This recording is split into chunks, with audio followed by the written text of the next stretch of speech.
أعوذ بالله من الشيطان الرجيم. يا أيها الرسل كلوا من الطيبات واعملوا صالحا إني بما تعملون عليم.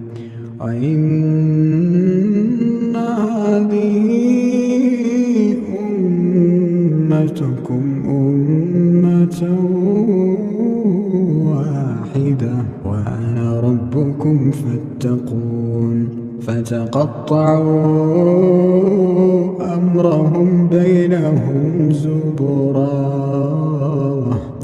كل حزب بما لديهم فرحون. فذرهم في غمرتهم حتى حين.